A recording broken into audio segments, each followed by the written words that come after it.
All right. In this unit, we're going to be looking at a brief review at the scientific method. Should be a nice review from what you've learned in the past as far as different stages, different terminology, how to recognize certain parts when you're looking at experimenting, graphing results, those types of things. So let's go ahead and get started.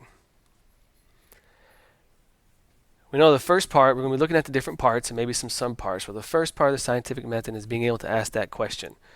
You have to be able to figure out what the question is for what you're trying to find the answer to. It's usually something that you can observe, who, what, when, where type question. In order for the scientific method to answer a question, it must be something that can be measured, preferably by a number. You can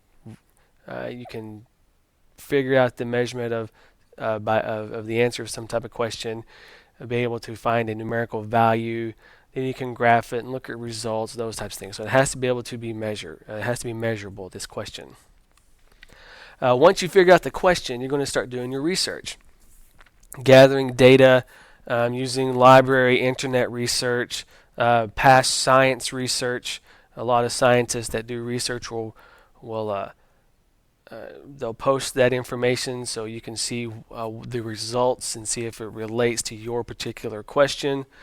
So doing your research, seeing what type of mistakes were made in the past, so you don't repeat those same mistakes when you're going to experiment.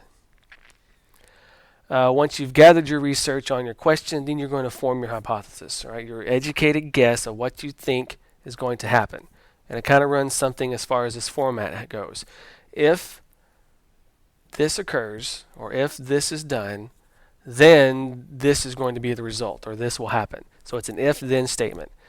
Whatever your question is going to be, when you're ready to run your experiment, you're going to say, if this happens, then I think this is going to be the result.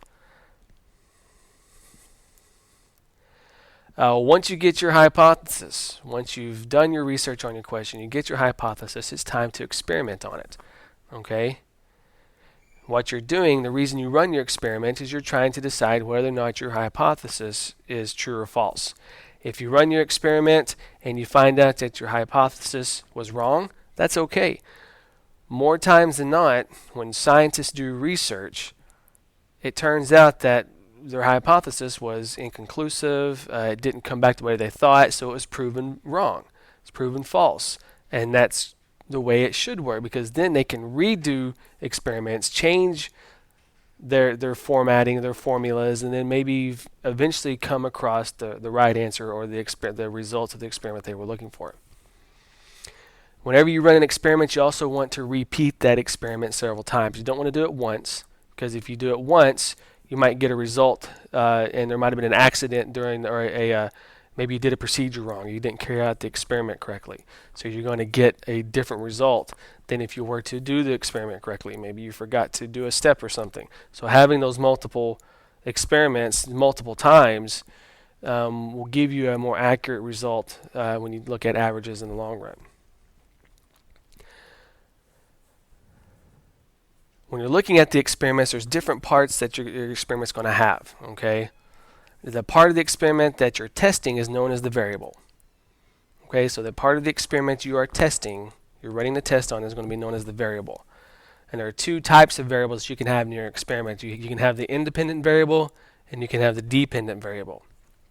The independent variable is what's going to be manipulated or changed in the experiment. The dependent variable is what results when the experiment is done or when the experiment occurs. So that's a good way to look at the difference between independent and the dependent variable. Okay, so the dependent variable is going to occur as a result of your experiment. The independent variable is going to be changed or manipulated by you, the one carrying out the experiment. Part of the experiment that you're going to compare your results to kind of see what your end result's going to be is going to be the control. So the control part of the experiment is going to be, once again, what you're going to compare your test or your results to. All right, once you've run your experiment, you're going to start collecting your data and your observations. Now, observation is what you can see, smell. You can use your five senses to gather information on your observations. Then you're going to record that data. Hopefully, it's quantitative data because it's more easily measurable. If it's qualitative, those are more observations. So if it's qualitative data, those are more observations. If it's quantitative data, that's your data that you can measure. You can get numerical values for those types of things. And then when you're finished, you're able. It's good to put your data into graphs and charts, so it makes it more easy to analyze that data and then get your conclusions from your experiment. So you'll put them in charts or graphs. That way you can compare your data, your experiments, your results, and then you can analyze that data and get your final conclusion. So that last step, analyzing data and drawing a conclusion.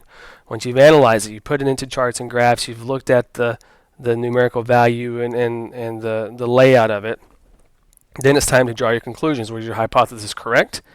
Was it not correct? If it wasn't correct, what do you think you can do to maybe change it to see if you can find the correct hypothesis for your particular experiment? So those are the 6 major steps. The last step, you always want to communicate your results. That way, other scientists that might want to run experiments on something related to what you did, they can look and see what you did, and then they can include that information. They can maybe not make a mistake that you maybe made, or maybe they realize, oh, well, this experiment's already been done, and here's the information to back that experiment. So you definitely want to communicate your results.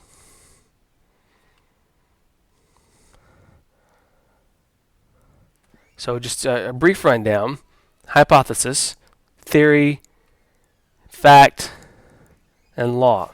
These are way scientific answers are related. If it's a hypothesis, we think by education, we think this is going to happen before we do our research. A theory is a hypothesis that has been experimented on and proven time after time. Okay?